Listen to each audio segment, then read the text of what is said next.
I done did some shit that you ain't never did. I done saw some shit that you ain't never seen. I done been some places you ain't never been. I done did some shit that you ain't never did. Saw some shit that you ain't never seen. Been some places you ain't never been. Sip, drink, you don't never lean. 4 nickel with a 30 clip, big Glock 9 with a red beam. I done been broke, I done had money, I done had shoot, I was another team. Did some shit that you ain't never did. Saw some shit that you ain't never seen. Been some places you ain't never been. Sip, drink, you don't never lean. 4 nickel with a 30 clip, big Glock 9 with a red beam. I done been broke, I done had money, I done had shoot, I was another team. I done did some shit that you ain't never did. Saw some shit that you ain't saw before. Spurred a nigga in the job before. Took off running from the law before. I was selling OG by the dollar store. Used to get that Reggie from Hilario. That was middle school, like in 6th grade. I was cutting the Philly with a switchblade. I knew I was destined for a big play. I knew I was destined for a mixtape. I been kicking flavors since the talent show. Had a fully loaded automatic flow. What's a fully loaded automatic flow? When I spit the verses like a calico. Watch me spit the verse like a calico. Running let your mama and your daddy know. 7 shots. I am something to run and tell about. They thought I was smoking airplane gas, cause I'm jumping fly in the helicopter. 800 for the Louis shades up in North Park just to look smart. Money caller with the T-top on the lawn horse and the push start.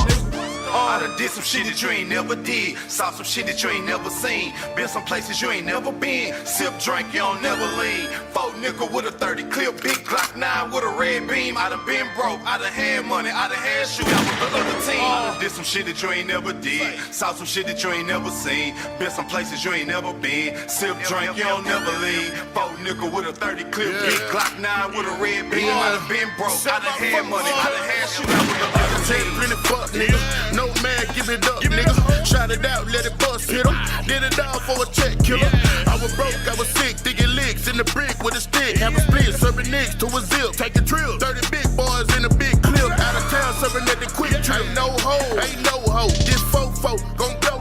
My grind big, you a small joke. I'm still into that mud, that wet dirt, give a fuck. I did the most in these damn streets, having news in these back streets. Ain't no nigga real like me.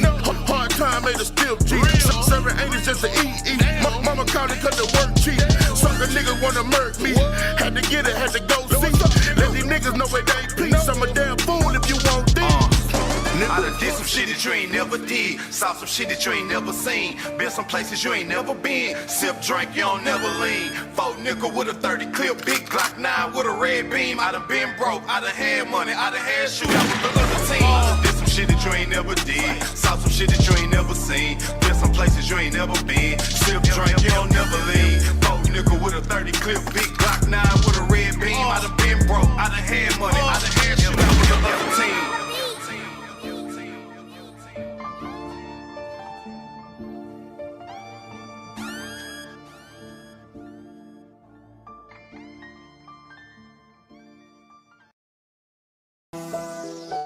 Yeah, I took a L in these streets. Street classic mixtapes.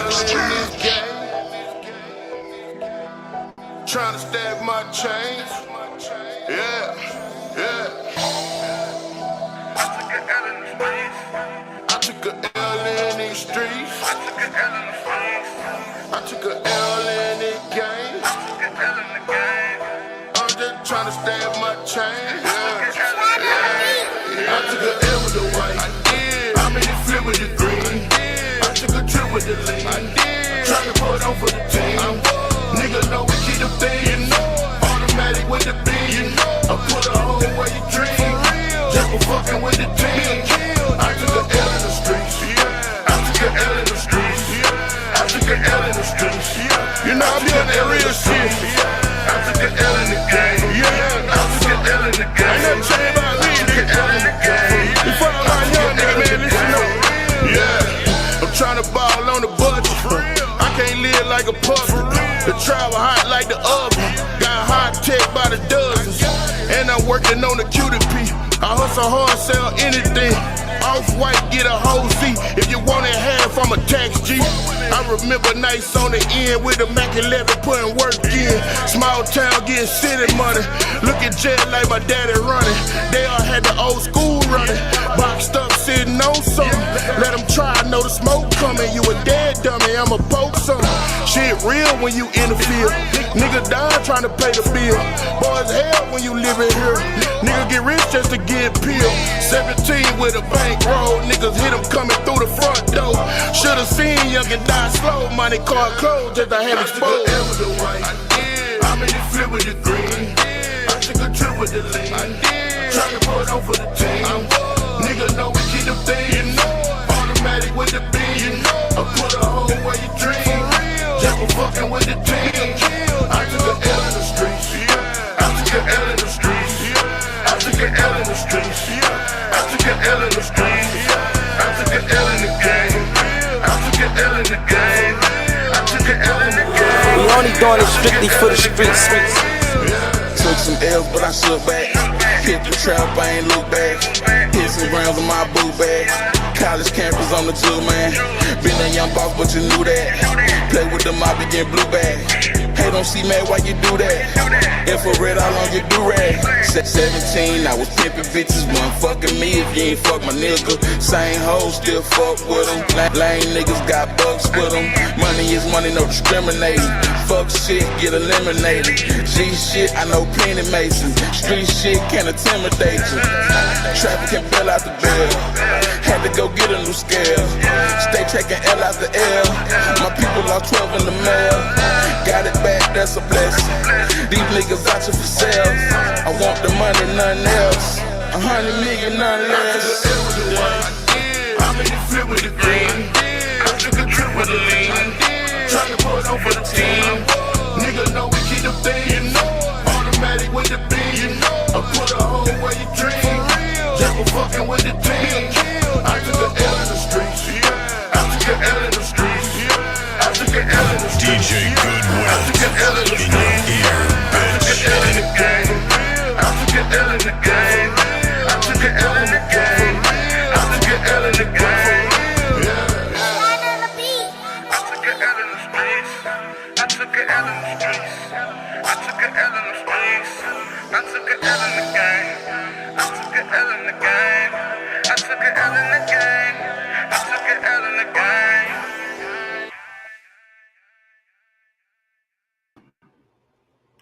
We Japanese still. You getting cooked in front of your family like a Japanese meal. And shall shoot the hibachi, and none of you niggas can stop me, but can't help but watch me.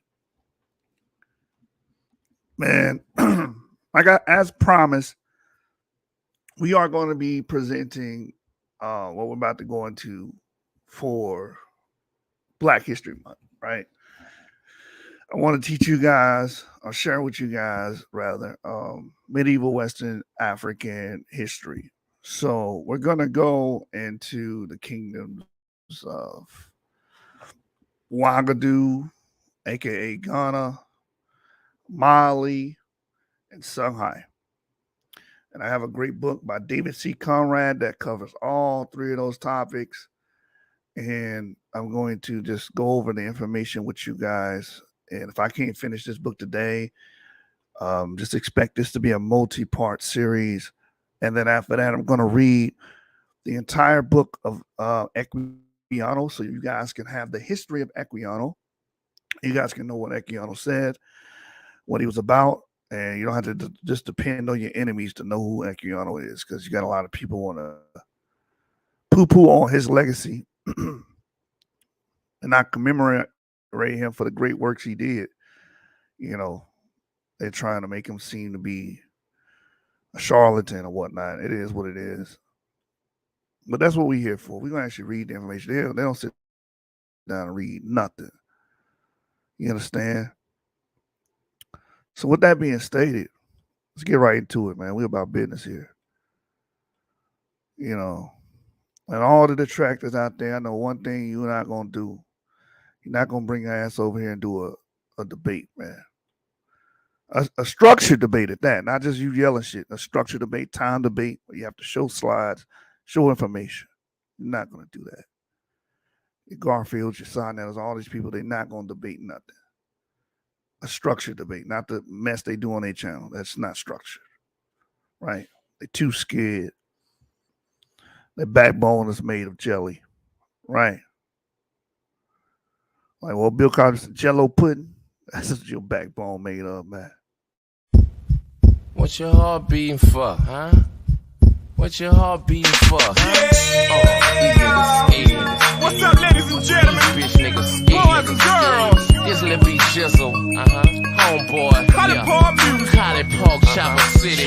And I'm so sick and tired of being sick and tired of being sick and tired of being sick and motherfucking tired. All these pussy ass I niggas. see they heart beating. I know what's happening with them. We gonna do it like this, year.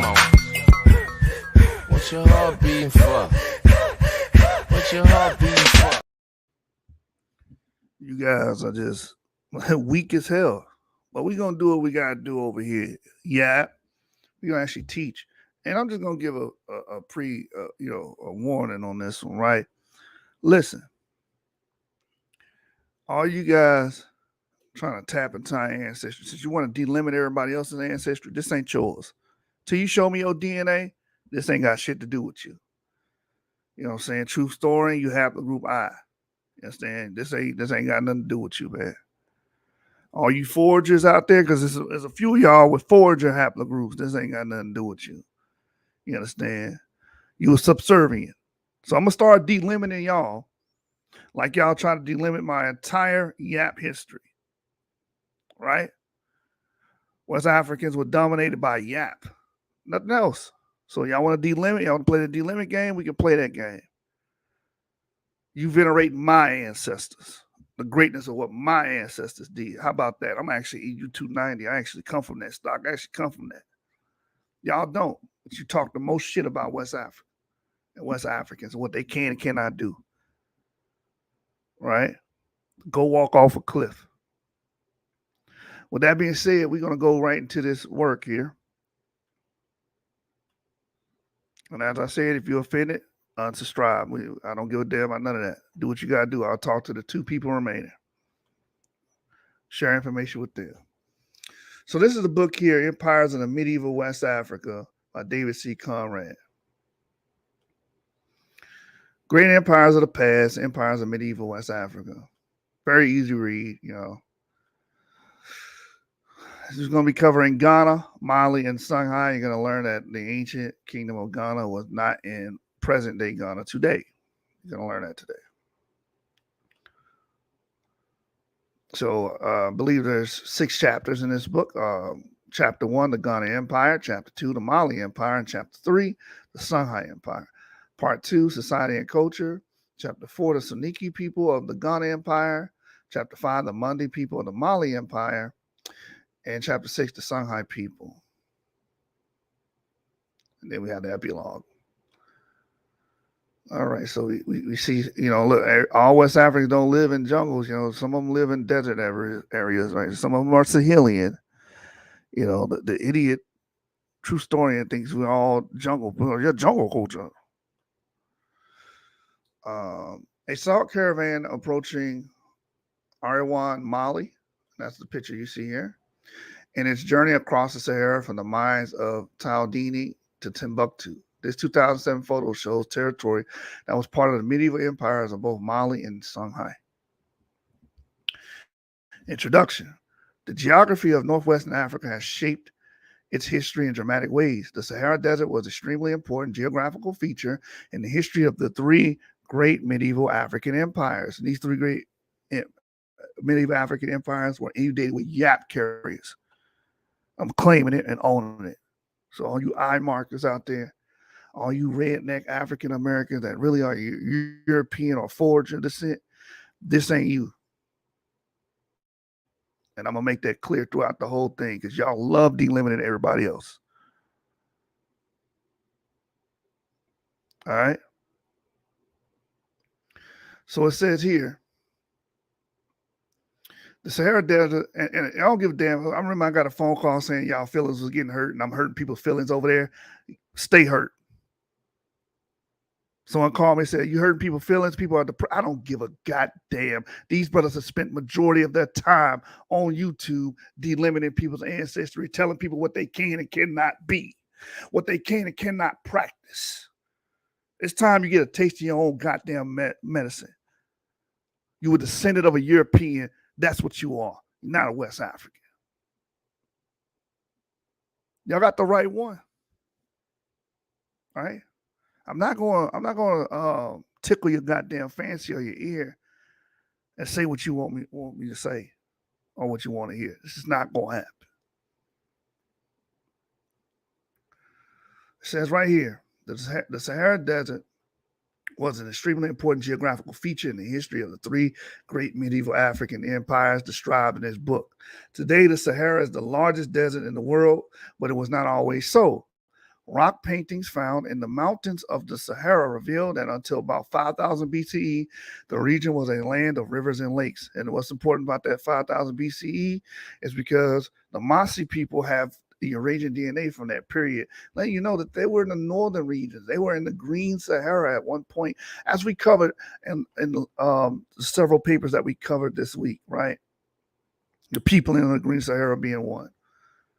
It says here, it was populated by hunters and fishermen, grassland animals such as rhinoceros, elephants, and giraffes, and water creatures including hippopotamus, crocodiles, and fish. By around 3000 BCE, the region had begun to dry out. Rock paintings from this period show that the big animals were gone.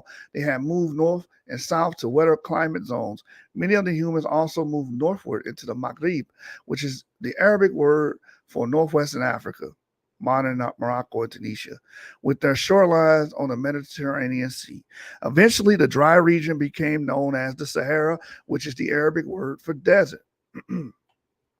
Although it became more and more difficult to survive in the Sahara, many people stayed there. Some of them settled in the oasis areas in the desert with springs and wells, that enabled them to grow date palms and vegetable gardens. Today, the population of Sahara is still about 2.5 million. In addition to the people living in the scattered oases, there are large communities along the fringes of the desert. The southern regions are the lands of the Sahaja, who are nomads, people with no permanent home who move from place to place, and other groups of Berber peoples, Caucasian peoples of northwestern Africa. And many of these people are Yap. Whether they look Caucasian, whether they have blue eyes, whether they got light skin, whether they got dark skin, whether they got coarse hair or loose curls, it doesn't matter. A lot of these people are Yap. We share a common ancestry. Our ancestors built that, right? These people were important participants in the history of the great empires that developed below the Sahara Desert.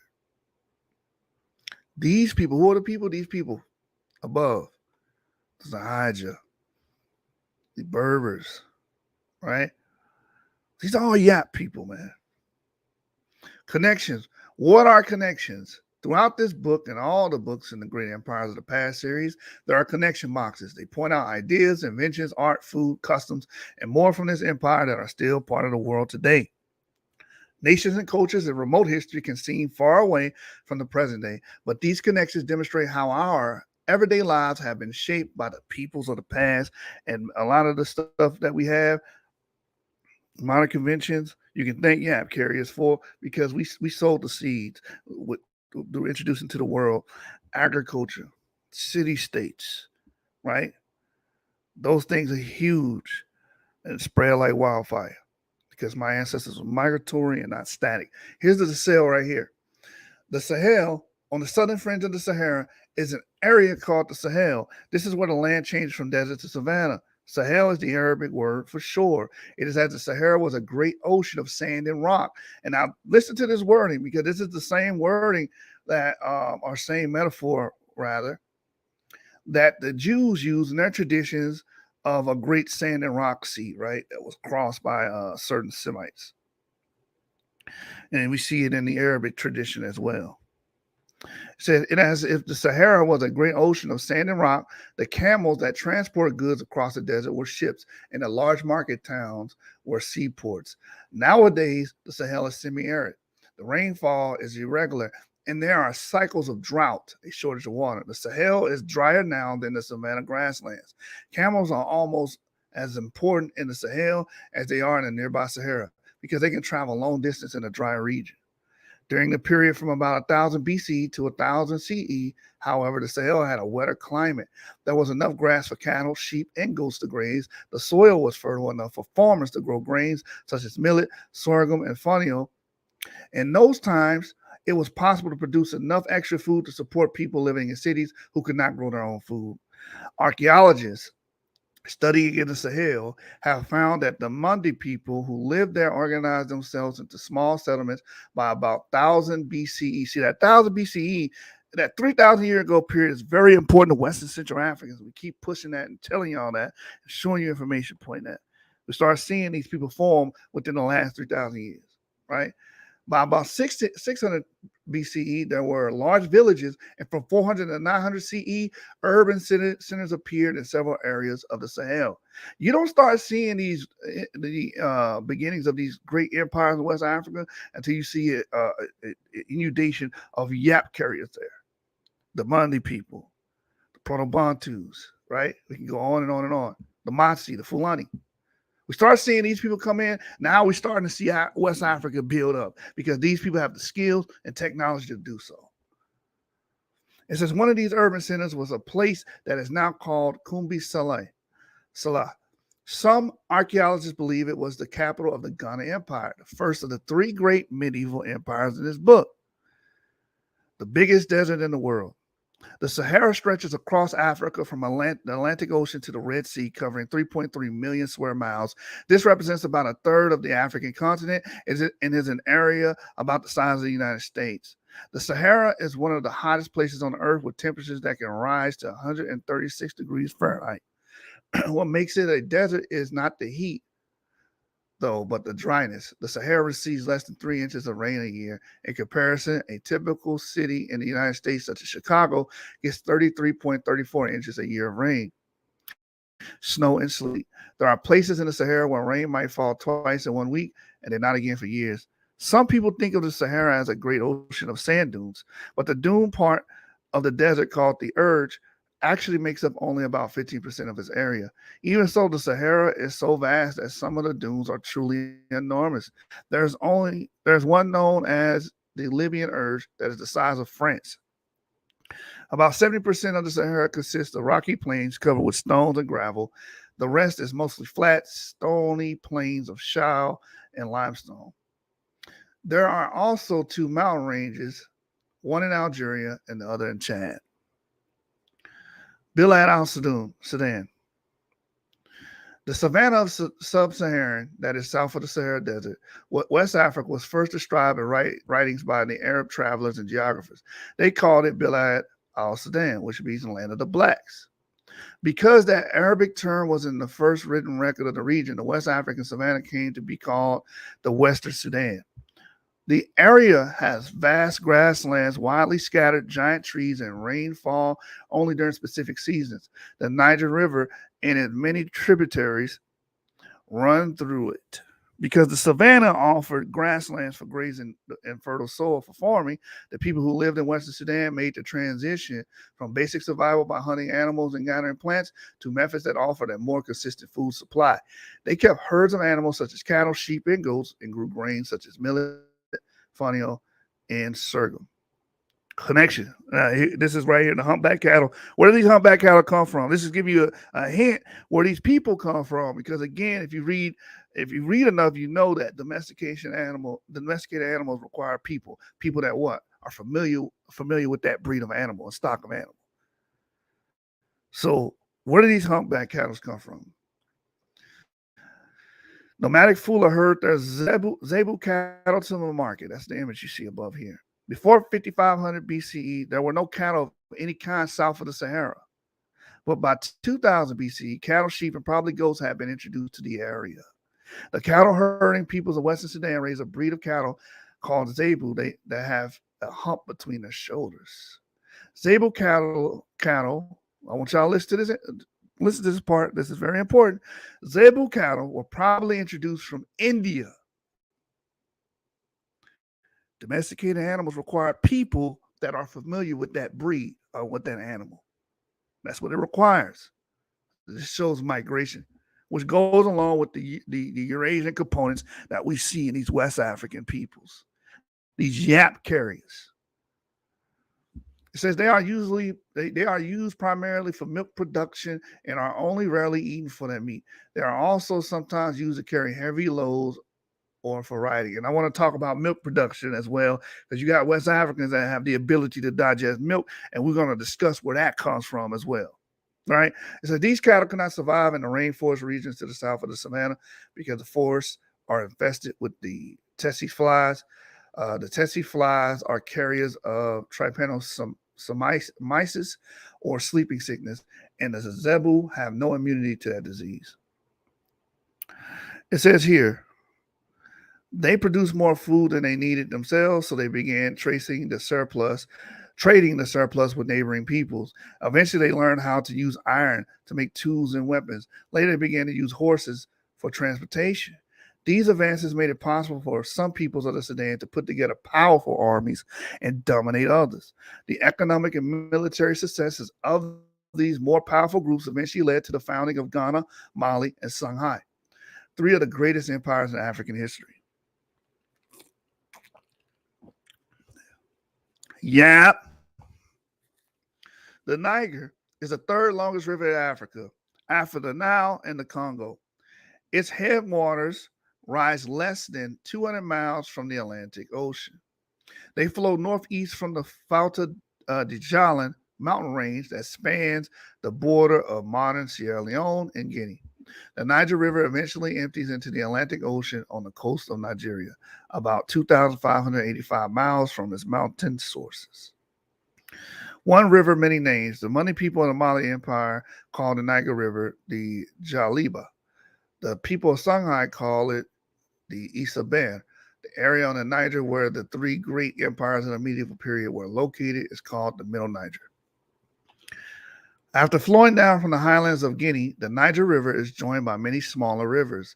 It is about 1,000 yards wide by the time it slowly flows over the rocky riverbed at Bamako, the capital of today's Republic of Mali. Large riverboats cannot navigate on the Niger until a point that is about 37 miles past Bamako, near the town of Koulikoro. Even there, riverboat traffic is only possible during the months when the river is swollen by heavy rainfall in the highlands of Sierra Leone and Guinea. When the Niger gets beyond the city of Segu in Mali, it joins the Bani River, and flows into a flat plain. On the flat plain, the Niger branches into many different channels, creating a huge network of waterways, the inland delta. South of the Sahel, during the period after 5000 BCE, the Great Floodplain of the Middle Niger River became a refuge for populations who were leaving the desert. Gradually, through the centuries, the inland delta changed from the vast swamp into a kind of floodplain that exists there now. It is known as the inland delta to tell it apart from the other great delta in southern Nigeria, where Niger River flows into the Atlantic Ocean. A delta is a piece of land at the mouth of a river that is shaped like a triangle and formed by mud and sand from flowing water. In a good year, heavy rains up to 80 inches began falling in the Fouta de Djallon Mountains of Sierra Leone and Guinea in March and April. By July, the swollen waters began to reach the inland delta, causing the river to overflow. This creates massive shallow lake up to 150 miles wide, 300 miles long. The seasonal pattern in recent centuries has been that the Middle Niger River floods the inland delta. Then the floodwaters recede, leaving behind a network of small creeks and waterways in the northern regions. The floods leave behind many lakes. The Niger River and all the streams and lakes of the inland delta support many animals who live on and around the water, including hippopotamus, manatees, crocodiles, and many species of fish. The annual flood deposits a rich layer of silt, fine particles of ash, clay, and other material that turns the region into an extremely productive agricultural zone. Through the centuries, more and more farming peoples competed for space in this rich environment to cultivate their food crops. Meanwhile, herders competed for the best pasture land for their cattle. It says, for more than 1,000 years, even today, the Niger River has been the lifeblood of millions of people in West Africa. Fishing, shown here, the image above, transportation and irrigation are the main uses of the waterway. Beyond the major cities of Segu and Guinea, in Mali, the Niger River reaches the great trading port of Mopti. There it turns north. Then, through hundreds of miles, the river gradually turns back to the east as it passes Timbuktu until it is flowing southeastward past Gayo. This great turn in the river is called the Niger Bend. Archaeological work has uncovered evidence that by 250 CE, an urban population had developed at Jenin Gino in the floodplain between the Niger and Bonny rivers. Jenin Gino became one of the earliest cities of the Western Sudan. This probably happened about the same time that the Kumbi Saleh or Salah was becoming the center of activity for the Ghana Empire far to the west. For some time, at least, Jano would have been a prosperous city in the inland delta when the emperors of Ghana were ruling from their capital at Kumbi Salah. By 1000 CE, the Niger River and neighboring regions supported widely scattered population of fishermen, hunters, herders, and farmers. These people spoke a variety of languages. In the lands around the Sahara, the Berber peoples based their economies on raising camels, sheep, and goats, long distance transportation, and raiding merchant caravans or forcing them to pay a toll. Along the fringes of the Sahara, nomadic herders followed their livestock in yearly migrations to seasonal grazing lands. In the savannah, hunters pursued wild game such as lions, elephants, giraffes, gazelles, and hyenas. All of these animals can still be found there. On the rivers and lakes, fishermen used spears and nets, harvested the many varieties of life that lived in the water. But after 1200 CE, the people of Gino began to move away. In the 13th century, that ancient city was abandoned. The question of where all those people went remains a mystery.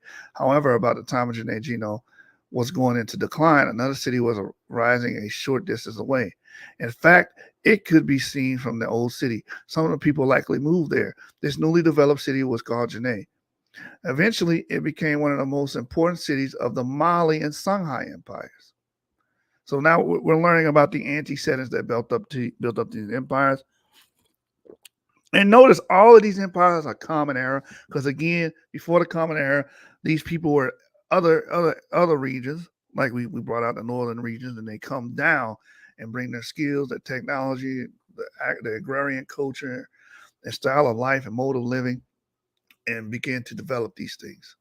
It says here, the Niger Bend area, which includes the vast inland delta, was the heartland of the Songhai Empire. It was such a desirable region that sometimes neighboring people would try to take control of the area. These attempts kept the armies of the Songhai busy maintaining their control.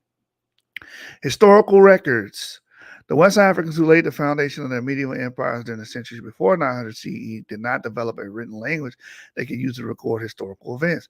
Therefore, historians have limited amount of evidence to draw on. Many of the events and dates in history from this time can only be approximate. To learn more, archaeologists excavate, dig out ancient cemeteries and the buried ruins of early towns and cities. Climatologists examine ancient weather patterns and environmental change. Linguists who specialize in Arabic and Berber early scripts figure out writing on tombstones dating from as early as 1013 CE. Specialists in the Arabic language examine the writings of geographers who lived in Spain and North Africa. Ethnohistorians study the modern descendants of early people and think about how their ancestors lived. Other scholars interpret oral traditions passed on by word of mouth through many generations. These traditional stories contain no dates, just the local people's own sense of what happened to their ancestors in the distant past, which later on when we get into this book, we're going to see some of those oral testimonies, right? It takes experts to study and learn from each of these historical sources. Taken together, they provide all the information that is available on the history of West Africa's medieval empires. The first people to write about ancient Ghana were Arab geographers who lived in North Africa and Spain. They began writing in the 9th century about kingdoms south of the Sahara. These are the best records to have survived to the present day, which many of these people hate these records because they mention Jews. Anything that mentions Jews, it makes Afrocentrics flare up, get upset, and get mad. Want to throw things. It's like, no, it is what it is. Jews played a role in the nexus of this whole West African medieval empire thing, right? It is what it is. And even some of them were sold as slaves, which we covered in shows prior. It says here, in their own words, which way does the Niger flow? Mungo Park was born in a Scottish village, one of the 8 children in a poor farming family. He was an excellent student and eventually became a doctor, but he was more interested in the adventure than in the practicing medicine. He made 2 journeys of the Niger River, one from 1795 to 1797 and one in 1805. In his day, Europeans knew of the Niger River existed, but none had ever seen it. They did not even know in which direction it flowed. Maps of the time showed it wandering across the Sahara and connected to the Nile River. In fact, Arab geographers called it the Nile in their writings. On Park's second trip, he tried to follow the river all the way to where it flows into the Atlantic, but he died at Busa in what is now northern Nigeria. Park kept a detailed day-to-day diary of his travels and collected valuable information in it. This description is of the moment he first saw the Niger. He compared it with its width to the river Thames, which runs through London past Westminster Cathedral. Looking forwards, I saw with infinite pleasure the great object of my mission, the long sought for majestic Niger glittering to the morning sun, as broad as the Thames at Westminster, and flowing slowly to the eastward.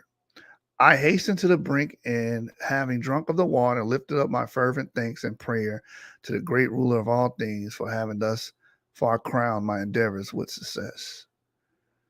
And it gives a source here, the Travels of Mungo Park, London. In the 8th century, even before these Arab geographers had their first contact with North African kingdoms, they were aware that the kingdom of Ghana existed below the Sahara. They had also heard that there was a great river in the land of the Sudan, but they thought it must be the Nile. They knew the Nile was very long and that it began somewhere deep in Africa, but they had never heard of the Niger. What got the Arab geographers' attention in the first place were the stories they heard from travelers who told tales of fabulous wealth to be found in Ghana. Late in the 8th century, Arab astronomer and scholar Ibrahim al-Fasari called Ghana the land of gold. Others repeated what he said. The Arab geographer Al-Hassan ibn Ahmad al-Hamdani declared that the richest gold mine on the earth was in Ghana. For geographers such as al-Hamdani, Ghana was a mysterious place of darkness where there was waters that make the gold grow. 3 great medieval empires. The Empire of Ghana was one of the 3 great West African empires of the medieval period that were described by Arab travelers and geographers. An empire is formed when one kingdom becomes more powerful than its neighbors. The more powerful king forms an empire by conquering his weaker rivals and adding their lands and wealth to his kingdom. After Ghana, the empire of Mali rose to power, and after Mali came Songhai. The 3 of them together dominated West African history for about 900 years. From the 8th century to about the last part of the 12th century, Ghana was the major power south of Sahara. It is recognized as an empire because the Arab geographer and historian Ahmad al-Yaqubi, among others, described its king as very powerful, with lesser kings under his authority. In the late 11th century, Ghana was seriously challenged for control of the trade routes that ran through the south. Dakhust, Ghana's most important commercial city, was captured by the Almoravids, a group of Sahaja peoples who were part of the Islamic Empire. Ghana recovered its power for the part of the 12th century, then went into decline for the final time. Some imagery here, some beautiful imagery. These boys in modern-day Mali have just taken part in centuries-old circumcision ceremony that marks their passage into adulthood. Meanwhile, in the 11th century, a large region above the upper Niger River fell under the control of the Susu, a southern group of the Saniki people. The Susu took control of the old Ghana territories for a time, then they themselves were captured by the Mali Empire. Mali, the second of the great empires of Western Sudan, was formed in the first half of the 13th century. Far to the south of the ancient Ghana, a large group of Mundi chiefdoms, little states run by chiefs, have been in existence for a long time. The Mundi people are culturally related to the Saniki people of Ghana, but up to this time, they had never unified under one leader. By the end of the 12th century, the Mundi chiefdoms had fallen under the domination of Susu. The Susu peoples were ruled by a powerful king named Sumanguru Kante. Susu was one of the several small kingdoms that were prosperous during the decline of Ghana and before the founding of Mali. According to oral traditions, the Mundi people's greatest hero was Sunhata Kita, sometimes spelled Sundiata. In the middle of the 13th century, he united the Mundi chiefdoms. Then he led them in a war that freed them from Susu domination and established the foundation of the Mali Empire, which would prosper until the late 14th century. Songhai, the third of the medieval West empires, began as a trading town called Gayo on the eastern side of Niger Bend. Gayo, which the Arab geographers call Gagal, had its beginning about the same time that Ghana was getting started, sometime after 500. Gayo eventually developed into a kingdom controlled by the Songhai people. These people have some cultural similarities to the Mandi peoples of Ghana and Mali, but they speak a different language. In the early 14th century, Gayo was conquered by Mali and added to the Mali Empire. About 30 years later, the Mali Empire's influences had begun to decline. By the 1430s, Gayo had regained its independence. In the second half of the 15th century, a great ruler named Si Ali Berry, sometimes called Sunni Ali, came to power in Gayo. He conquered many neighboring chiefs and kings, took over their territories, and established the Songhai Empire. The Songhai rulers controlled a vast empire in western Sudan. Their lands included eastern portions of the old empires of Ghana and Mali. Songhai was conquered by an army from Morocco in 1591. Age grade societies. Historians try to mention people's birth and death dates whenever possible. This can be a problem in sub-Saharan African history, though, because many of the cultures, including the Mandi, Songhai, and their neighbors, are not interested in people's birthdays. Instead of focusing on individuals, which is common in countries with a European cultural heritage, these societies focus on groups. What is important is the 3 to 4 year span in which a group of children are born. Anthropologists, people studying human cultures, call these groups age grades or age sets. Each village has one age grade for the boys and one for the girls. Children who are born in the same age grade bond and identify with one another throughout their lives. They also experience various rituals together as a group. The most important ritual for boys is circumcision, cutting of the foreskin of the penis. I wonder where they got that from. It seems very Near Eastern to me. And you know what was pointed out by Tudor Parfin in his book, that all these traditions, menstrual separation, circumcision, all these things are widespread throughout sub-Saharan Africa. And the reason why it's widespread because you see the same groups of people dominating sub-Saharan Africa, and those are the EU1, B1A carriers, and your YAP carriers in general. YAP dominates Africa, period. E1B1A to the south, and then E1B1B to the north. Very powerful people that we descend from, and they actually dominate the entire continent of Africa for thousands of years. As you can see here, that culture is widespread in Africa, circumcision. It says, which officially marks a change from childhood to young adulthood. In early times, this took place during puberty, but nowadays in Western Sudan, it tends to be done a few years earlier. And the societies described in this book, newly circumcised children live in a separate place outside the village while their wounds heal.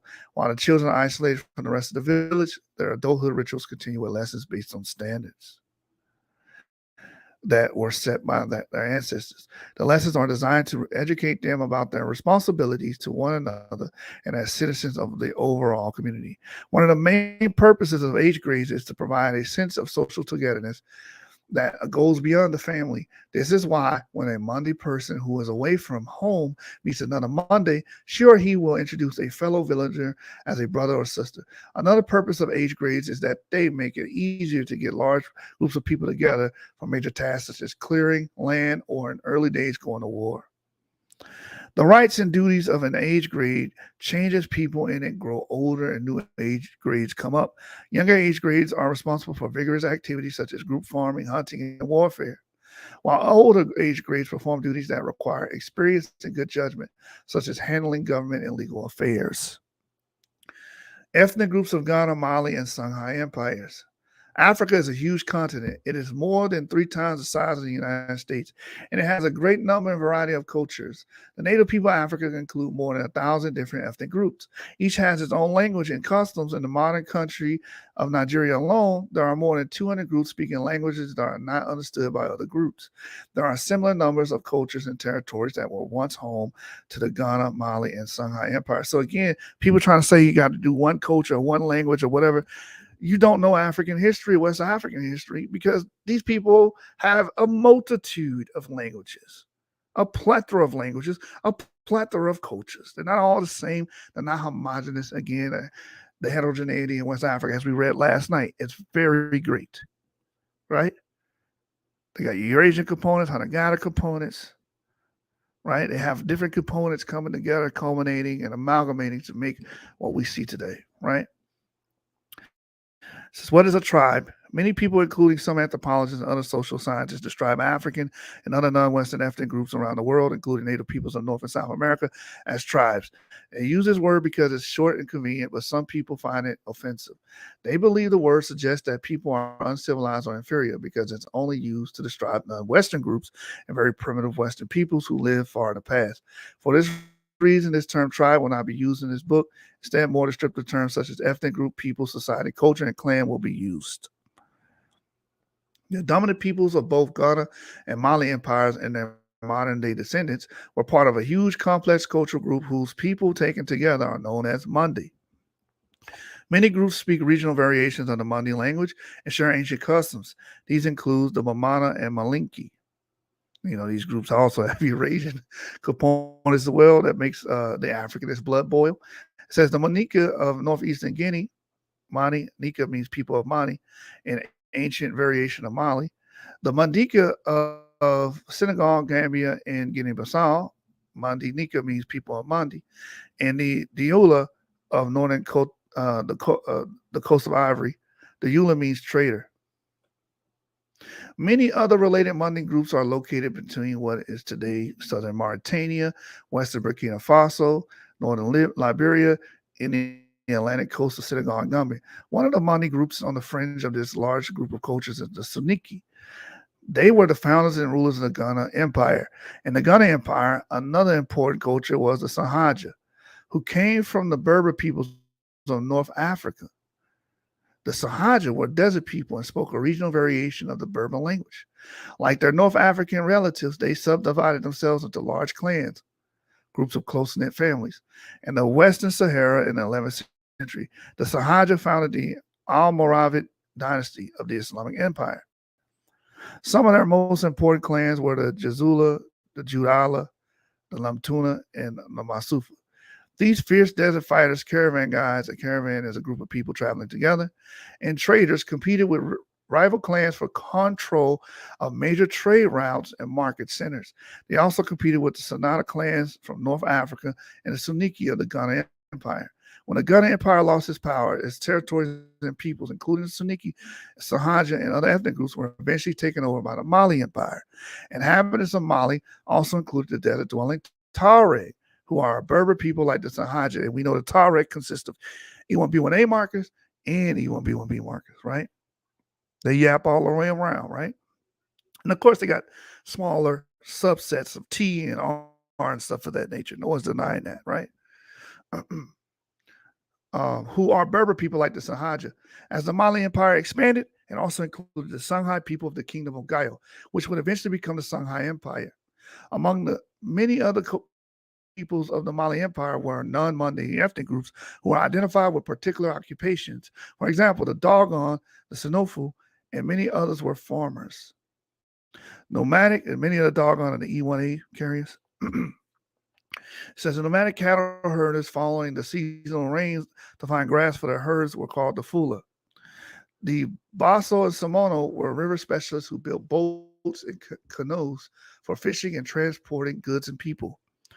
Because they were selling slaves too. West Africans were involved with the slave trade long before the transatlantic slave trade. They were selling slaves. Some were from their people, some were from rival tribes, rival groups, and rival clans. That's the history of West Africa. You keep thinking that West Africa is all rainbows and marshmallows, and it's not. It's just like any other place in the world. It has its good, has its bad, has its evil, has its whatever, malice, whatever. That's the history of it. That's the human experience. They sold slaves longer than Western Europeans sold African slaves, right? I know a lot of people don't like that. They want to click off. Go ahead. Bye-bye. Click off. It says the dominant people of the Songhai Empire were known as the Songhai. They spoke the Songhai language, which was not part of the Mandi culture. Which the decline of the Mali Empire and the rise of the Songhai Empire, the populations of a large part of the former Mali Empire became subjects of the Songhai rulers. Songhai also included many culture groups who had lived east of Mali and whose descendants now live in modern Burkina Faso, Benin, and Niger, which we have found all these groups to have Eurasian ancestry. It says here, in addition to those groups already mentioned, many other cultures and ethnic groups lived in Ghana, Mali, and Songhai empires. Historians cannot be certain that the cultural differences seen today existed back in the 10th century through 16th centuries. But the ancestors of the ethnic groups that are known today did live in these great medieval empires. So again, culture fades. Culture is evanescent, as Jane S. Gerber puts it. It's evanescent. It fades, it morphs, it changes. So you can't be sure that someone keeping a culture that they're in that region had the same culture 1,000 years ago. It's just common sense. But you got people that are Afrocentrists and have the serendipitous model and think people are unchanging, which is very stupid. But you have those people, right? So, with that being stated, let's keep reading. It says here, but the ancestors of the ethnic groups that are known today did live in these great medieval empires. And these people that are known today are Yap carriers for the most part. So this is the Yap kingdom. So all you people that want to delimit people's ancestry, and you got I, you got R, you got some other downstream marker FM89. I want to hear you talking about this because this ain't you. Part 1, history. The Ghana Empire, the Mali Empire, the Songhai Empire. So we're going to read the Ghana Empire, and then we're going to save the rest of this book for the next part. Here's an image. You know, oh, wait a minute. All Western African people are not jungle people. Some of them are traders. Some of them deal with commerce. Some of them are agriculturalists. Some of them are farmers, agrarian. They're not all jungle people, truth historian. Like you said on Garfield's channel. Some of them are Sahelian too, man. Some of them are Saharan. Some of them don't even live in the continent of Africa. How about that? Some of them are Jews. Some of them are Arabic. Right? Some of these people live far from the borders of Africa. And they all yap. You tried to delimit our ancestry, you little ant. You know nothing. You need to put your head in the dirt like an ostrich. The Berber people known as Sahaja compete with the Soninke people in the ancient Ghana for control of the desert trade routes and market cities. Chapter 1, the Ghana Empire. The land of the medieval Ghana lay far inland from the Atlantic coast of West Africa, about 100 miles north of the Niger River and the sparse grasslands of the Sahel. So the Ghana Empire is located in a different location than where the modern day Ghana is today. It's more north in the Sahel. Thank you, Ahijah. People that struggle with reading is the ones who listen to Garfield. Big facts. The land of medieval Ghana lay far inland from the Atlantic coast of West Africa, about 100 miles north of the Niger River in the sparse grasslands of the Sahel. One of the earliest medieval empires of that region was the Ghana Empire. It came into existence sometime after 500 CE and lasted until late in the 12th century. The name of the modern Republic of Ghana was chosen in honor of that ancient kingdom, but there is no direct relationship between the two. So the modern state of Ghana is not the ancient one, not Ouagadougou, right? Modern Ghana lies hundreds of miles to the southeast on the Atlantic coast. You know, the people were more northern, you know. It says the dominant people in ancient Ghana were the Soninke. They were the most northern of the Mandi peoples, and they called their area Ouagadougou. Some ancestors of the Soninke were probably among Stone Age farmers who began growing sorghum and millet in the Sahel grasslands from 3000 BCE to 1000 BCE. By about 1000 BC, the Soninke ancestors began small settled communities. Again, 3,000 years ago is a very integral part in West African history. That's when we start seeing these yap markers really culminate, start beginning to show their skills, right? Start to build. In around 600 BC, these grew into large villages administered by chieftains. These early farmers were among the first to take advantage of the ironworking technology that developed in West Africa about 500 BCE to 400 BCE. The Saniki were in contact with nomads of the Sahara, from whom they acquired small horses brought from North Africa. The early Saniki's superior iron weapons and horses made it possible for them to establish a kingdom. They gradually expanded their territories and dominated neighboring rulers until by the 10th century, the kingdom had become an empire. And as you can see, here's a map here. The Ghana Empire is in pink. As you can see, it's north. It's Sahelian. It's not in modern Ghana. It's up here. It's very Sahelian. Up here. As you know, the antecedents of E1B1A were in the Sahara, the Green Sahara. They were up here. So it makes sense that our first empires are right here in the Sahel. Why? Because all of these people are downstream. They're downstream peoples or progeny of the people that existed in the northern regions of Africa, which made people don't want to grasp, because when you put our ancestors in North Africa, you connect us to the Near East, you connect us to Eurasia. You don't like that. Why? Because you are a colorist, you are a racist redneck, white supremacist, and black face. But when you mention these kingdoms are here. This is what they are. Look where Gaio is. It's in the Sahel, it's north. That's what they are. These are E1B1A carriers. These are YAP carriers. Culminating and aggregating to create these great empires. The green is the kingdom of Gaio. This brown color is the Niger Inland Delta that we read about. Ghana Empire, circa 1000, is the pink. And the yellow is the gold. And the circle is the possible capital of Wakadu, or ancient Ghana, which is known as Kumbi Salah or Saleh. Yeah, ironworking 500 BC. I thought we were all jungle pygmies. Where did we get iron metallurgy from? Exactly. We were an advanced people, man. You're trying to relegate us to being jungle people and forest people. That's why I had to do that show last night to show y'all, man. You know, you see where it says tropical forest? Tropical forest. Look where we at. Look where our ancestors at. Up here. And the Sahelian. This is what the great empires at. Not in these tropical forests. But he would try to say all African Americans descend from tropical forest people, when only 2.5% of us go back to that lineage. It's a minute portion of us that do. So I don't want to hear nothing from nobody with a forager haplogroup trying to tell me about my ancestors. Y'all delimit everybody else. It's time for you to get delimited. This is not your ancestry, dude. It's my people's. Yap.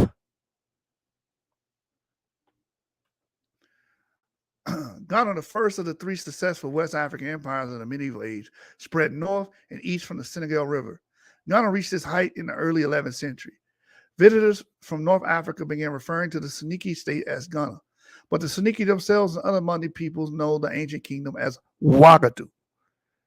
The legend of Ouagadougou, just like other people of sub-Saharan West Africa, the Saniki people have their own ideas of what is important about the distant past.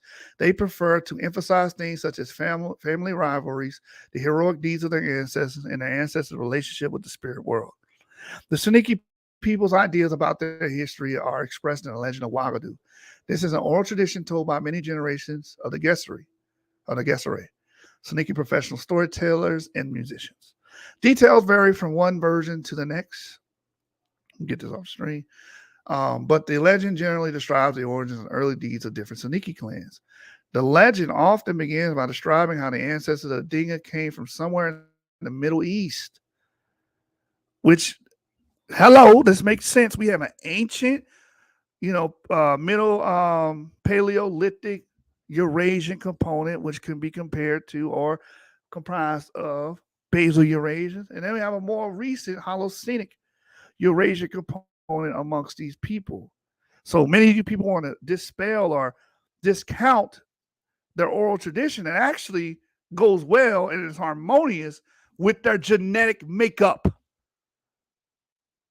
Because we see Eurasian components within these people. And like I said, we're going to bring out the paper dealing with the genes responsible for digesting milk, right?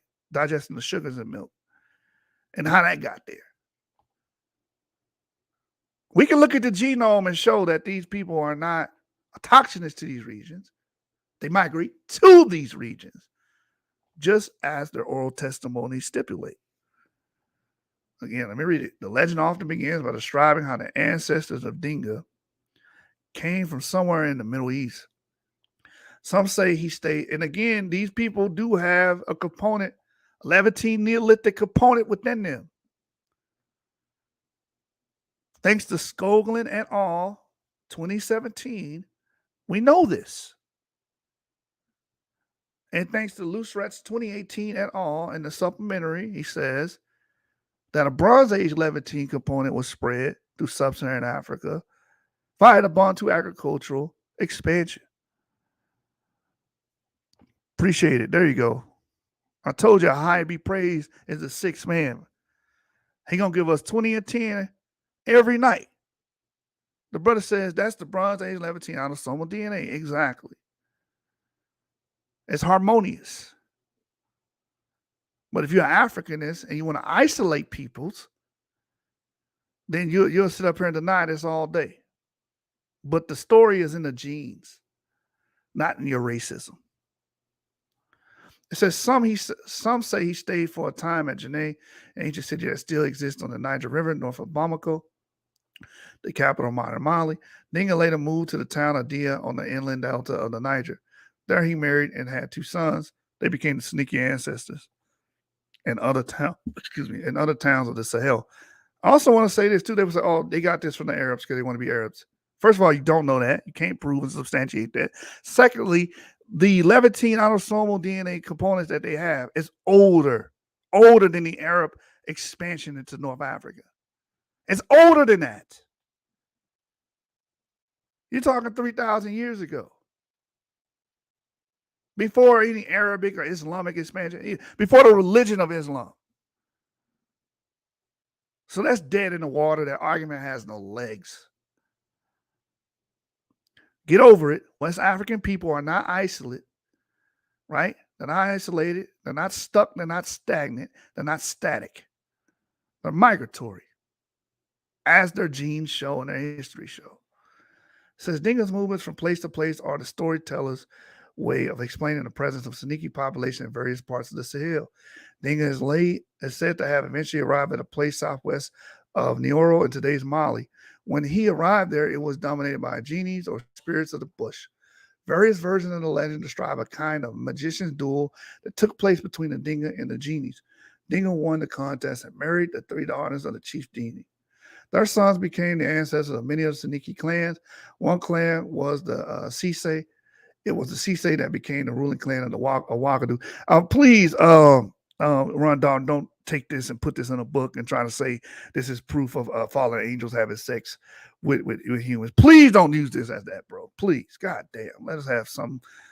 It's just a story. They got some embellishments there. Let's leave it at that. Don't invoke the angel hypothesis shit, please. Angels wasn't coming down, man. Trying to get with these women or whatnot, or mix with humans. Ooh, baby, I gotta get you home with me tonight. Ooh, baby, I gotta get you home with me tonight. Yeah, I can see it now. Ron Dalton, like, see, the Ouagadougou people believe in the fallen angels. The fallen angels came down and had no, bro. Stop it. Too goofy ass on somewhere. Anyway, back to the book. In the next episode in the legend, Dinga had grown old and blind. He decided that before he died, he wanted to pass his chiefly power on to his oldest son, Kane. But a younger son named Diaby Sisse disguised himself as the oldest brother and tricked his father into giving him the chiefly power. Now, that sounds very similar to what we see in the biblical narrative, do with that as you may. About disguising himself to get the blessing, Esau and Jacob, whatever, blah blah blah. Is it a direct parallel? We'll never know. Is it inspired by that? We'll never know, right? There's not enough evidence to make those claims. But it says, according to one version of the story, after Dinga died, Diabe Sise had to run away from his angry older brother. He hid in the wilderness. One day, a mysterious drum fell out of a tree and landed at his feet. When he beat the drum, 4 troops of cavalry, soldiers who fought on horseback, came out from the 4 corners of the wilderness. The 4 commanders recognized Diabe Sise as their leader and became his lieutenants. Later, after the kingdom was founded, they became chiefs or governors of the 4 provinces and were known as Pharaoh. The Diabe Sise set out to find a location where he could settle down. He wound up at a place that became Kumbi Saleh. Remember, that's the purported capital of Ghana, right? It is located in the southern part of what is now Mauritania.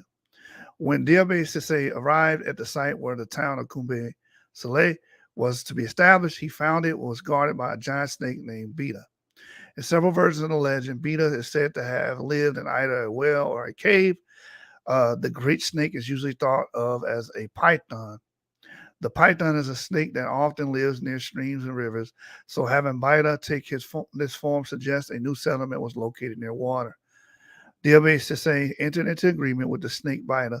They agreed that Diabe Sise could settle there and Beta would remain the guardian of the place. They also made a deal that every year the great snake would be given the most beautiful young virgin. In return, Beta would guarantee that plenty of rain would fall on the region and that there would be lots of gold. Now, watch how they connect this oral tradition with reality. And they also did do that thing right there, horrendous thing. They did sacrifice a young virgin to this snake deity or snake guardian, whatever you want to call it. That's why I said, like, people always try to say, oh, tragedy or horrible things only happen with one people. No, we did horrible shit too. As you can see, we would sacrifice. Yap carriers would sacrifice. Our ancestors would sacrifice a young virgin to this deity in hopes that we get rainfall and lots of gold. But there is some reality grounded in that portion of the pluvial deposits, which we're about to get into. Connections: the giant rock python. The great African rock python is a non-poisonous snake with a triangular head and a thick body. It is colored with shades of brown, yellow, and green. The python can grow to more than 20 feet long and kills its prey by coiling around it and squeezing it to death. Pythons live around rivers and swamps. The African rock python normally eats birds and small mammals, but the legends about it eating people are not so hard to believe. In 2002, near Durban, South Africa, a 20-foot-long snake swallowed a 10-year-old boy, according to local newspapers. The boy was picking mangoes when the python suddenly wrapped his coils around him, pinning his arms to his sides and squeezing him to death before eating him whole. Children who were with the boy were too frightened to run away, so they hid in the mango trees for several hours. The only evidence found by police and snake specialists was a trail of flattened grass leading to a nearby stream. One theory was the python had come out of its winter hibernation and was hungry when the boy showed up looking for mangoes. African rock pythons are a protected species in South Africa, so residents were told that if they found the snake, they should not kill it. The new kingdom was called Ouagadougou, and its capital was Kumbi Saleh. It prospered under the rule of Diabe Sise and its descendants, who were known by the title of Maghan. The descendants of Diabe Sise and the descendants of the 4 Pharaoh or commanders of the provinces were recognized as the aristocratic clans, the clan with the highest social position of the Suniki. These aristocratic clans were collectively called Wago. That term and the name of the kingdom Ouagadougou are probably related. Ouagadougou is a contraction of Ouagadougou, which can be translated as the land of Wago. Once a year, representatives of the 4 provinces of Ouagadougou would assemble at Kumbi Saleh to participate in virgin sacrifice to Beta, the guardian serpent. This ceremony was an annual renewal of the agreement between Diabe and Sise and Beta. According to some versions of the legend, each year a different province was required to supply a virgin for the sacrifice. If this was actually the practice, it was a custom that probably helped promote unity in the kingdom. After an unspecified number of generations passed, a year arrived when a virgin to be sacrificed happened to be the girlfriend of a young aristocratic man. When the girl was about to be given to Beta, The young man leaped forward with his sword and cut off the snake's head. As Bida's head flew up in the sky, it pronounced a terrible curse that from that time on, no rain would fall on Wagadu and no more gold would be found there. Without rain and gold, Wagadu declined and fell into ruin. The Suniki people moved away and the countryside became a desert. So that's how they explain the desertification of the region. Also, in reality, you do need large rainfall flow to make the riverbanks overflow to reveal the gold deposits. So it's very interesting how they try to intertwine this mysticism with this history of gold or gold mines or gold deposits. Because everyone should know that pluvial deposits, when the rivers overflow and there's gold there, they bring the gold out or reveal the gold. It says some versions of the legend have a final episode that's probably meant to explain how the Saniki people ended up in other places. It is said that the people of Wagadu were enraged that the young man killed Beta, the guardian of the kingdom. He was not a hero, but rather the villain of the story. He had destroyed the security and well-being of the entire community. To show the importance of the guardian serpent, in some versions of the legend, Beta was included in the royal family tree as an ancestor. The snake killer had to flee for his life on a fast horse. One of his relatives, who also had a strong horse, was told to lead the chase, but he refused to harm his young relative. The young man hid in the town to the south at the home of his mother. When the angry mob caught up with him, his mother offered to feed the people of Wagadu if ever there was a famine, a dangerous shortage of food. Is there history in the legend? The Wagadu's legend's magical elements are obvious, but parts of it reflect social and environmental realities that could have actually been a part of Saniki history. This is why you can't always just throw away stuff just because you see elements of mysticism or magic or stuff. You can't just throw the whole don't throw the baby away with the bathwater. That's the saying goes. It says the kind of competition seen between the young brother Diaby, even with the history of the Golden Fleece, that has historical reality to it, right? And that's a European historical event where they would dip the fleece into the water and it would come out as a golden fleece. Well, they found out that river actually has gold particles in it. And again, when pluvial, they're called pluvial deposits because after heavy rainfall and the river overflows, that gold from the earth starts to surface. So there is some historical reality to some of these myths. Like you can't just throw it all away. Some things in it do comport reality. As we're going to read here. It said the kind of competition seen between the younger brother Diaby CSA and his older brother Kene was common in families of the Saniki people. In the early history of the Western Sudan kingdoms, there are many stories of brothers being involved in bloody rivalries for their father's throne, especially in the Songhai Empire. The offer made by the snake killer's mother. And this is why I also, side note, this is why I also believe the father of Ramesses III, the father of Seknot, which is Ramesses III's father, is that Syrian guy that ruled before him. Because, a lot of times this will happen. Like they would try to fight for the father's throne. And many times they would kill the father. As we see, Ramesses III was a part of the harem conspiracy where his son possibly tried to get him killed, right, to take over the kingdom. So Sakna could most likely descend from the Syrian that ruled before him, but that's a whole nother episode. Anyway, it says the offer made by the snake killer's mother to provide for any refugees from Wagadu is also of interest. It corresponds to what one Arab geographer said about matrilineal descent, power passed to the son of the king's sister.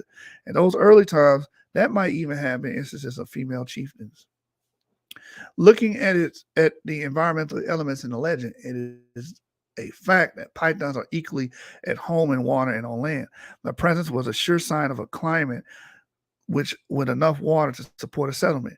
And this is suggested by the bargain struck between Bida and the Diabisi. In recent times, zoologists, scientists who study animals, have found that during the heat of the day in the dry seasons, pythons usually seek water in which to submerge themselves. Before the arrival of Islam and Christianity in Africa, the great pythons were sacred religious symbols throughout sub-Saharan West Africa, from the Sahel to the Atlantic coast. So it's not difficult to see how the idea of the great snake as a highly spiritual water guardian could develop. As for the riches symbolically linked with the great snake Bida, there is a real connection between rainfall and gold production. In ancient times, when the climate supported cities of the Sahel, such as the Kumbi Saleh, the annual rainfall very heavily, flooding otherwise dry gullies and washing gold into alluvial deposits. layers of sand, rock, and debris deposited by flowing water. In ancient gold fields of Bambouk, the gold was collected from just such alluvial deposits. So again, there is some elements of reality in this myth. So you can't just throw the whole thing away. There are certain things right here, as we can see, through alluvial and pluvial deposits. After the rivers overflowed, they did leave behind gold, right? It said if the climate of Ghana dried up and there was a drought for many years, the lack of an annual rush of water through the dry gullies would mean no deposits of gold. No water would also mean the farmers could not grow their crops. The loss of both food and gold production from drought provides a possible environmental explanation for the gradual decline of the ancient kingdom of Ouagadougou. Historians believe this destruction was complete by the early 13th century. Regional and trans-Saharan trade. Another cut to the jungle theory, right? What are we doing in trans-Saharan trade, right? 738, a governor of Maghreb sent a trading expedition to the land of the blacks, Sudan. The expedition returned successfully, bringing slaves and gold. We were trading slaves. We were doing that. You guys are going to have to come to the realization that West Africans were integral in the slave trade long before Western Europeans were. Long before Spain and Portugal were involved. We were already doing it. Says the most powerful of these desert Berbers were the Sahaja, who lived in Sahara and traded with the Soninke people who lived in the south. The Soninke's early involvement with the traders of the Sahara is one reason Ghana emerged as the first of the great medieval empires. Connections, cola nuts and cola. The cola nut is not really a nut, but the edible seed of several species of evergreen trees. These trees are native to the tropical rainforests of Africa. The nut is either pink or yellow and is roughly the size of an unshelled walnut or a golf ball. The nut contains caffeine. In many West African cultures, people chew it individually or in a group to ease hunger and feel renewed. Cola nuts first have a bitter taste, then turn sweet. In West Africa, the cola nut is considered a symbol of hospitality. It can be divided easily into several segments to be shared between hosts and guests. And many people like Remiona say that this is a parallel with how Jacob would treat a foreigner in the book of Genesis with a handful of nuts, right? And that was like a sign of hospitality. It says that's a link there, according to those guys. I think Ron Shields even covered it before too. It says here, it is used in marriage, birth, funeral, and other ceremonies. In the late 1800s, the cola nuts began to be exported to the United States. Originally, the secret ingredient flavoring all cola drinks, including Coca-Cola and Pepsi-Cola. So now you know where they got the name from, the cola nut. Was extracted from cola nuts. Today, most manufacturers use artificial flavorings that resemble the taste of cola nuts to flavor cola soft drinks, but some premium brands of cola still use the original cola nut. So that's a nugget right there for you.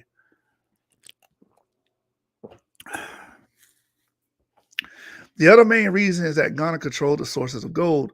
The ruler of Ghana is the wealthiest king on the face of the earth because of his treasures and stocks of gold extracted in older times for his predecessors and himself, wrote the Arab geographer Muhammad ibn Hakwal in 988. As has already been mentioned, efficient food production, early control of iron technology for superior weapons, and let me blow this up. My bad, y'all. Early control of iron technology for superior weapons and having horses helped the Soninke achieve early superiority over their neighbors. Arab geographer Ahmad ibn al-Yaqubi described Ghana as one of the two most powerful kingdoms of the Western Sudan. He said Ghana's ruler had other kings under his authority. The coming of the camel. The one-hunt camel was originally domesticated, tamed by use by humans in southern Arabia around 5000 BCE. It was introduced in northeastern Africa around 3000 BCE. From northeastern Africa, the Romans brought the camel to the Sahara Desert in the 1st century CE. As a result, regular and extensive trade across the Sahara became possible. What eventually raised the Soninke kingdom to the level of an empire was its control of both regional trade and trade across the Sahara Desert. The regional trade involved the exchange of salt, copper, and dates from the Sahara. Products from the savanna areas, including slaves, livestock, iron tools, iron weapons and utensils, animal hides, leather goods such as sandals, cushions, and bags, locally woven and dyed cloth, clay pottery, woven grass products such as baskets and sleeping mats, medicinal herbs, and foods such as dried fish, rice, various grains, spices, honey, and fruit. From farther south nearest the forest came gold and cola nuts. So again, what one of those trade commodities? Slaves. They were selling slaves. Beyond this regional trade, Ghana was well positioned to dominate the international caravan trade that went across the Western Sahara and onto the Middle East and the Mediterranean Sea. One of the reasons such commercial development was possible was the introduction of the camel in North Africa. The camel is often referred to as a ship of the desert because of its unique physical characteristics. The camel can survive in very dry climates. Its large flat feet are well studied for walking across shifting sands. The camel could also carry large loads for many days without food and water.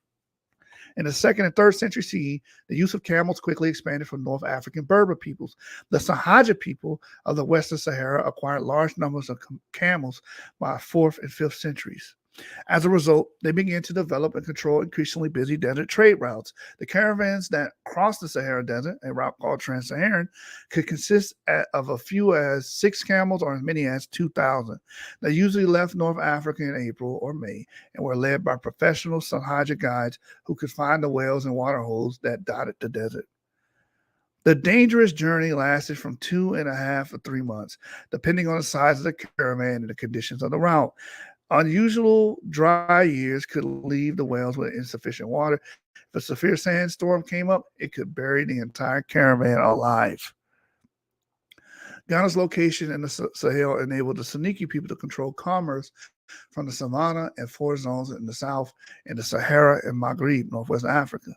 In the north, the northward trade passed over a network of routes connecting Ghana not only with Maghreb, but also with Tripoli and Egypt. And here's a depiction of the camel caravans. So as you can see, Ghana's reach and trade was very far, right? All the way into Egypt. It says camel caravans continue to be an important part of trade and travel in West Africa. Camels are known as ships of the desert because they can carry heavy loads over long distances with little or no water. The geographer Yakut al-Hamawi, a freed slave of Greek origin who became a Muslim, Ghana's commercial position. Merchants meet in Ghana, and from there, one enters an arid waste towards the land of gold. Were it not for Ghana, this journey would be impossible because the land of gold is a place isolated from the west and the land of Sudan. From Ghana, the merchants take provisions, food and water on the way to the land of gold. The trans-Saharan trade southward mostly involved manufactured objects and various luxury goods from the Mediterranean world, Europe, and North Africa. They included iron products such as knives, scissors, needles, and razors, brass, and copperware, luxury garments of silk, velvet, and brocade, glass, and porcelain beads, other kinds of ornaments and jewelry, mirrors, carpets, perfumes, paper, tea, coffee, and sugar. Horses from North Africa were one of the most important items moving south. So were cowrie shells, which were used as currency in West African markets, the land of gold. The early Arab geographers who wrote about Ghana described it as an exotic land of mystery and wealth. That became the essence of Ghana's reputation in the Muslim world. Some Arabic writers had fantastic ideas about gold just lying around, waiting to be picked up and carried home. Classical writer Ibn al-Faqih al-Hamadani said, in the country of Ghana, gold grows in the sand as carrots do and is plucked at sunrise.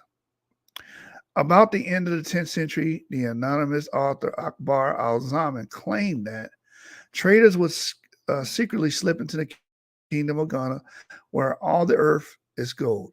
He said they would build fires, melt the precious metal, and steal away with it. The same author mentioned a traveler in Ghana who found places where stalks of gold were growing.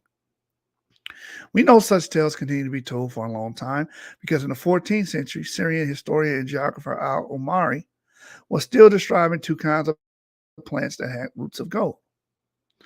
Salt, dates, and copper were traded northward out of the Sahara. From the forest region went gold and cola nuts. From the savannah went slaves. elephant and hippopotamus ivory, ostrich feathers, wild and domestic animal hides, and gum arabic, obtained from acacia trees and used in the manufacture of ink, textile, and drugs. The city of Agdagas. During the period of Ghana's greatest power in the late 10th and 11th centuries, one of the most important commercial cities under its control was Agdagas. This city was about 125 miles northwest of Kumbi Saleh. Abu Ubaid al-Bakri, an Arab scholar living in Islamic Spain, described it as a large, crowded town with well-built, handsome houses. See, West Africans weren't just all living in mud huts like a lot of people think, right? It says the building sat on sandy ground below a big mountain that had absolutely nothing growing on it. Most of the population were Muslim traders from Ifriqiya, which is Africa, the North African region between Maghreb and Egypt. Al-Bakri said the local farmers grew wheat, sorghum, date palms, fig trees, and henna shrubs, the leaves of which produce a reddish brown dye. The vegetable gardens were watered using buckets, which was the usual method in Sahel towns and Sahara oases. Agdagas sat on the trade route for gold that was shipped northward to the city of Siljamasa in southern Morocco. There the gold was minted into coins. The caravan journey between Aguadas and Siljamasa took 2 months. The Arab geographer Ibn Hakwal visited Siljamasa in 951 and reported seeing a steady stream of trade with the land south of the Sahara. He saw abundant profits and a constant coming in and going of caravans. The main traders of Agdagas were Berbers of the Zanata clan. They were from the Atlas Mountains region in Morocco. In the 10th century, Zanata traders in the city began to dominate the trans-Saharan trade between Agdagas in the south and Siljamasa in the north. But it was the Sahaja nomads of the desert who really held power over the markets. The Sahaja are sometimes called the people of the veil because the men covered their face. The Sahaja avoided living in the city because they preferred living in tents and wandering the open land on their camels. From out in the desert, they asserted great authority over all the routes leading to the cities. The Sahaja got their income from controlling these trade routes. They were the guides and protectors for some caravans, but they demanded tolls from others. Sometimes they simply raided and robbed caravans.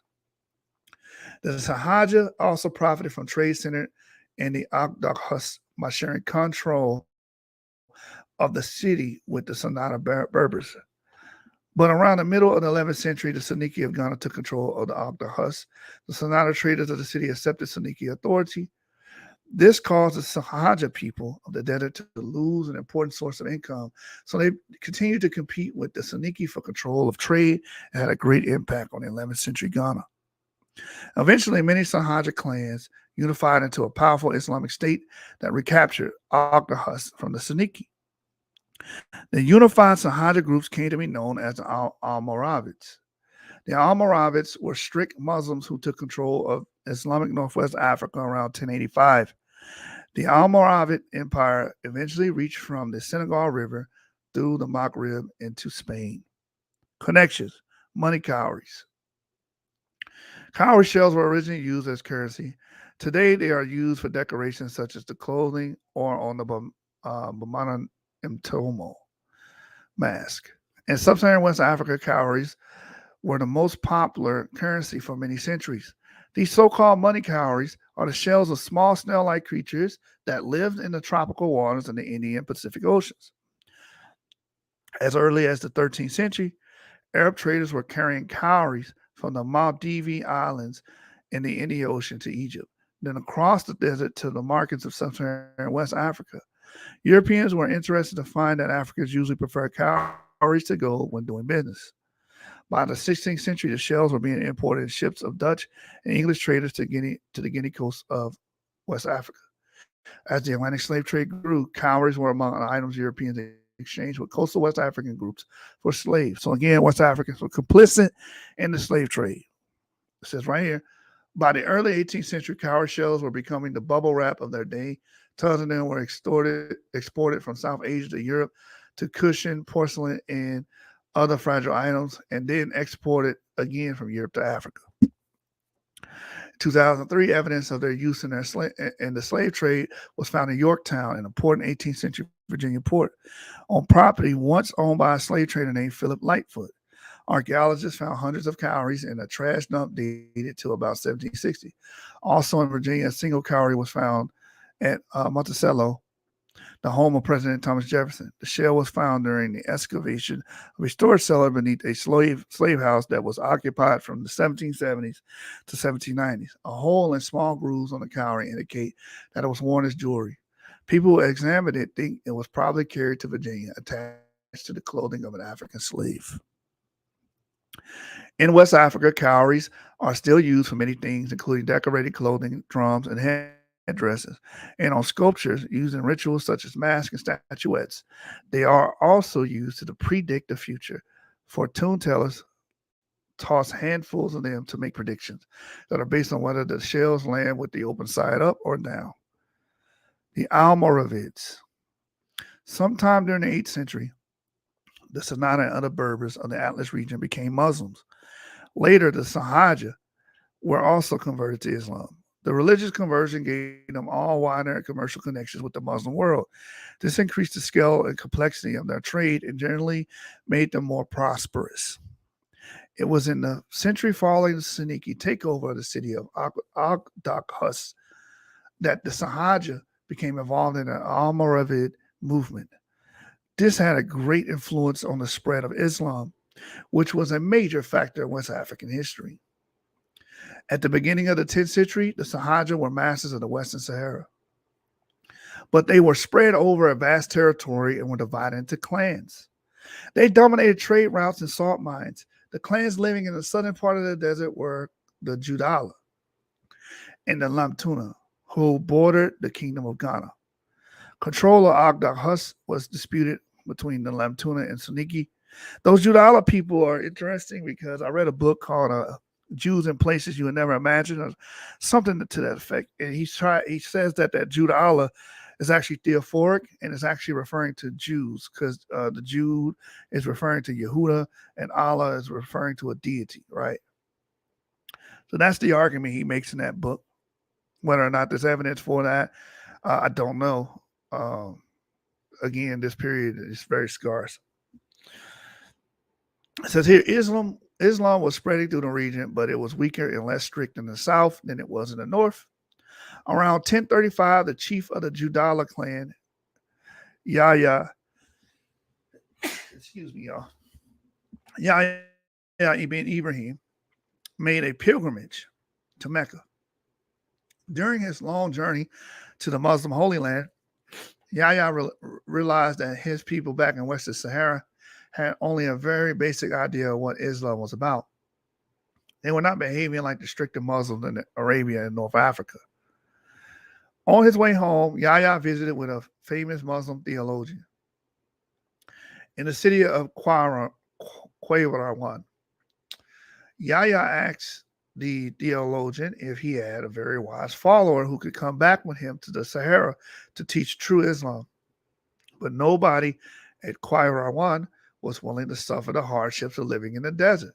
So they sent Yahya to a religious center in southern Morocco, where he met Abdallah ibn Yasin. Yasin's mother was a Sahaja of the Jazula clan from a desert town near Ghana. And Yasin had no fear of living in the Sahara. In 1039, Yahya arrived back at the tents of his Judala people. Yasin was with him. As a teacher of Islam, Yasin proved to be a strict master.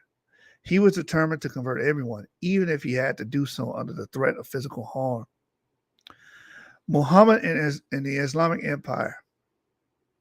Islam was founded by Muhammad, 576-32, who was born in the Arabian city of Mecca. His name means worthy of praise in Arabic. After the age of 8, Muhammad began accompanying his uncle on long caravans. When he was 25, he married a wealthy 40-year-old widow named Khadija, whose husband had been the owner of the caravans. In 610, Muhammad reported that while he was on a retreat in a mountaintop cave near Mecca, he was visited by the angel Gabriel. He received the first of a series of divine revelations that would become part of the Quran, the sacred book of Islam. Eventually making pilgrimage to Mecca as Yahya ibn Ibrahim did, became a religious requirement for all Muslims. While Mecca was already an ancient center of pilgrimage long before Islam because it was the location of the Kaaba. The Kaaba is a one-room structure made of a dark stone that is home to the sacred black stone. This stone, embedded in one of the walls, is believed to have been placed there originally by Adam, the first man, and later by the prophet Abraham, from whom the Arabs say they are descendants. Before Islam, the Kaaba was also thought to be home of the god Hubal and more than 300 other minor gods. Muhammad began an effort to renew the ancient region of Abraham. He believed in the worship of one God, Allah in Arabic. In the next few years, Muhammad and his followers fought and won a series of battles against the local ruling clans and their allies. Eventually, they established a great empire. After his death, the expansion of the Islamic Empire continued within 100 years and extended from India to Spain. At one point, along with Yahya, Yasin led Juala to attack a branch of the Lamtuna clan and forced them to join his new religious movement. Yasin's strictness and attitude of superiority over the local people were deeply resented by the Judala. He became increasingly unpopular. He survived under the protection of Yahya, but when Yahya died, the Judala looted and destroyed Yasin's house and exiled him from the community. Yasin fled with some devoted followers and went into hiding at a kind of fortified monastery, a place where monks lived, called a Rabat. In 1042 to 1043, 3 or 4 years after going into hiding, Yasin left the Rabat as a supreme leader of a powerful new religious movement. Michael Riddick says, Shalom, this is good. I've been trying to understand why my DNA say I have traces of the son of Indian or Sri Lanka proportion. Or you might get it from the Caribbean. So many people have to understand something. That slaves didn't directly come, for the most part. He did have some routes going from the west coast of Africa directly to North America. But most of the slaves were being re-exported from the Caribbean, right? So you have this re-exportation from the Caribbean. So you have us going to the Caribbean or circum-Caribbean islands and then re-exported to the North or South or Central America. So maybe you picked it up there, or you could have picked it up from some of these tribes, or from East Africa too, because we know they have those South Asian signals in them as well. We covered that last night, by the way, or 2 nights ago. Anyway, let's learn about Yasin's new religious movement and what he did with that military might. It says his followers were called the Almoravids, from the Arabic word Al-Murabitun, which means people of the Rabat.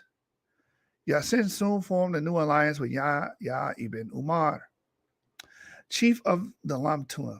They became the dominant force of the Almoravid movement.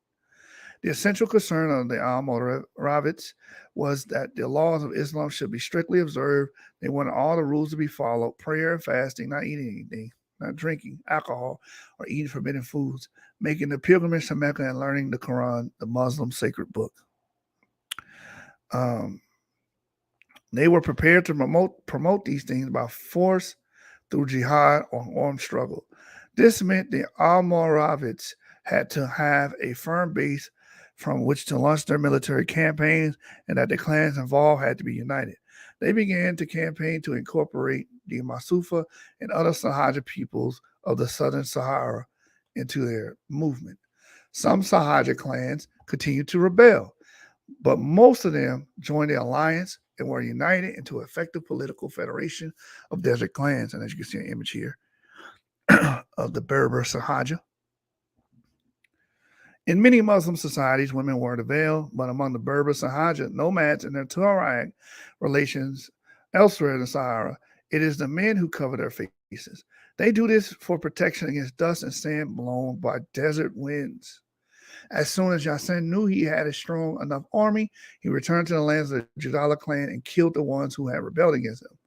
By 1048, the Almoravids had become the most powerful force in the Western Sahara, but they still had many battles ahead of them. In 1054, they recaptured Agdahas from the Saniki of Ghana. In the same year, they marched north through the Sahara and captured the great trading city of Jamasa in southern Morocco, where gold coins were minted.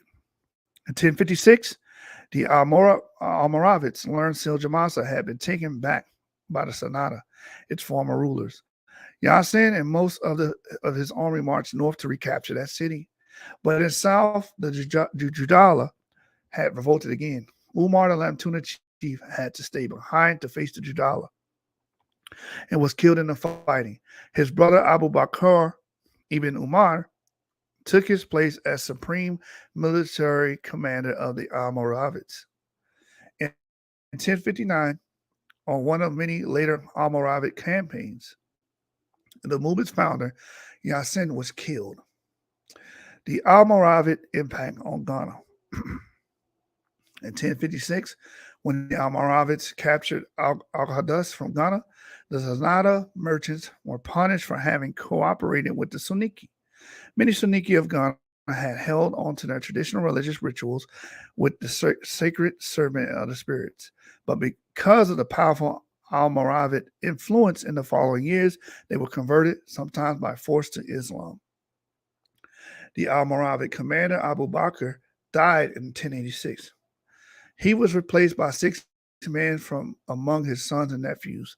The 6 men fought with one another in a power struggle that destroyed the Almoravid unity. This cost them whatever advantage they had gained over the Suniki. As a result, by around 1100, Ghana regained its commercial and political dominance. The Arab geographer Al-Drisi, writing in 1154, thought of Ghana as a single city. He described it as the greatest of all towns of the Sudan in respective area, the most populous, and with the most extensive trade. Some modern scholars believe this is supported by archaeological digs at the site called Kumbi Saleh. The evidence indicates that this important city of the Ghana Empire was still prosperous in the 12th century. In the 12th century, Ghana gradually lost its dominant position in Sahel. Climate change and desert expansion into formerly fertile land and decades of struggle with the powerful Sahaja groups of the Western Sahara pushed many Suniki to move to more prosperous areas. The city of Walata, which was about 75 miles to northeast of Kumbi Saleh, had taken over as the main southern endpoint of the trans-Saharan trade. The decline of the Saniki left a power vacuum in Western Sudan. For a time, it was filled by some smaller Savannah kingdoms to the south, which were closer to the rivers and lakes, and where there was better rainfall. In the first half of the 13th century, the Maliki chieftains of the Upper Niger began to join together into a new state that would eventually rise to become the Mali Empire. And we all know who this is. Y'all know who this is. You guys should be familiar. If you don't know, do your background check. Very famous king, right? A Spanish map from 1375 includes the illustration of the Emperor Mansa Musa holding up a nugget of the gold that drew so many traders to West Africa. All right. With that being said, I'm going to end off here. I will bookmark this so I won't lose it. We're on location 390 of 1825. According to the Kindle, we're 22% throughout the book. We will finish this book in its entirety. We are pro-literacy here at the YAP channel, Genesis 49ers. We are pro-literacy. So that wraps up the first kingdom, medieval kingdom, which was Ghana. On the next episode, we're going to transition to the Mali Empire, right? So we're going to end off there. I hope you guys learned something and you got something from today's episode dealing with the West African Common Era history. Part 2, we will transition to the Mali Empire. And from there, we'll end off with the 3rd chapter, and then we'll go into the cultures. So with that, I say shalom. And again, we were not just jungle peoples. What is this guy talking about? Anyway, we out of here. 7 candlesticks up. And I've been telling you niggas, it ain't a debate. It's a stick up. Gang. I done did some shit that you ain't never did. I done saw some shit that you ain't never seen. I done been some places you ain't never been. I done did some shit that you ain't never did. Saw some shit that you ain't never seen. Been some places you ain't never been. Sip, drink, you don't never lean. Boat nigga with a 30 clip, big Glock 9 with a red beam. I done been broke, I done had money, I done had shoot. I was another team. I done did some shit that you ain't never did. Saw some shit that you ain't never seen. Been some places you ain't never been. Sip, drink, you don't never lean. Boat nigga with a 30 clip, big Glock 9 with a red beam. I done been broke, I done had money, I done had shoot. I done did some shit that you ain't never did. Saw some shit that you ain't saw before. Spurred a nigga in the job before. Took off running from the law before. I was selling OG by the dollar store. Used to get that Reggie from Hilario. That was middle school, like in 6th grade. I was cutting the Philly with a switchblade. I knew I was destined for a big play. I knew I was destined for a mixtape. I been kicking flavors since the talent show. Had a fully loaded automatic flow. What's a fully loaded automatic flow? When I spit the verses like a calico. Watch me spit the verse like a calico. Run and let your mama and your daddy know. 7 shots. I am something to run and tell about. They thought I was in airplane gas, cause I'm jumping fly in the helicopter. 800 for Louis Shades up in North Park just to look smart. Money caller with the T-top on the lawn horse and the push start.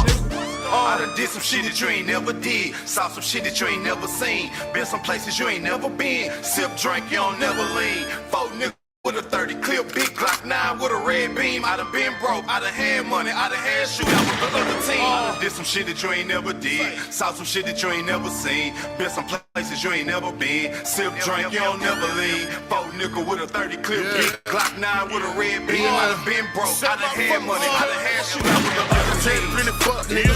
No man, give it up, nigga. Shot it out, let it bust, hit him. Did it all for a check killer.